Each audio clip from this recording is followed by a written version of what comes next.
দেশি আগাম জাতের লিচু উঠেছে যশোরের বাজারে। ব্যাপক চাহিদা থাকায় ভালো দামও পাচ্ছেন বাগান মালিকরা। প্রতি হাজার লিচুর দাম ২৫০০ টাকার উপরে।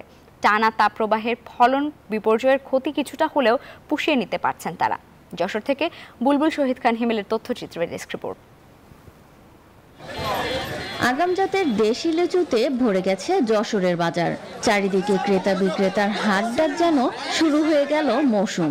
বসুন্ধিয়া, মনিরহাট সহ বিভিন্ন বাজারে প্রতিদিন আসছে হাজরাপুলি, আটি লিচু সহ বিভিন্ন জাতের লিচু। লিচুর চাহিদা যেমন, দামও পাওয়া যাচ্ছে তেমন। বৃষ্টি না হওয়ার কারণে লিচু হয় নাই, সমস্ত লিচু জ্বলে গেছে। নামানো মাত্র বিক্রি হচ্ছে, চাহিদা অনেক, সেই পরিমাণ ফলন নাই। যারা বেচতে আসছে তার লিচুর দাম পাচ্ছে অত্যাধিক। সর্বনিম্ন ২০০০ টাকা, সর্বোচ্চ ৫৩০০ টাকা পর্যন্ত গেছে আজকের বাজার পর্যন্ত। চাহিদা তুলনায় সেই পরিমাণ মাল পর্যাপ্ত আসতেছে না। শুধু যশোর নয়, নড়াইল ও মাগুরা জেলা থেকেও বাজারে আসছে লিচু।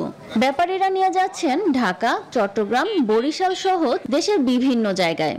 এখানকার মাল বহুত জায়গায় যায়, চিটাং যায়, ঢাকায় যায়, বরিশাল যায়, বেনাপোল, সাতক্ষীরা। এখান থেকে আমি ঢাকা নেই, তারপর আপনার চিটাগাং, খুলনা, বিভিন্ন জায়গায় যায়।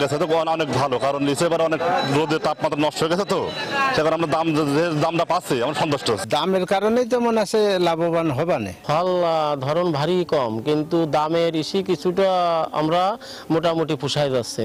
বৈরী আবহাওয়ায় এবছর লিচু ভালো না হলেও দামে ক্ষতি পুষিয়ে নিতে পারবেন কৃষকরা, বলছেন কৃষি কর্মকর্তা। কিছু কিছু আগাম জাত বাজারে অলরেডি চলে আসছে এবং এই আগাম জাতগুলো কৃষক বাজারে আসার ফলে যদিও ধরন কম আছে, তবে বেশ ভালো একটা দাম পাচ্ছে এবং সেই দাম পাওয়াতে লিচুর ধরন কম হলেও সে কিন্তু তার লাভের জায়গাটা কিন্তু সে পুষিয়ে নিতে পারবে। শুধু যশোর জেলাতেই এবার ৬২৫ হেক্টর জমিতে লিচুর আবাদ হয়েছে। Desk report, news 24।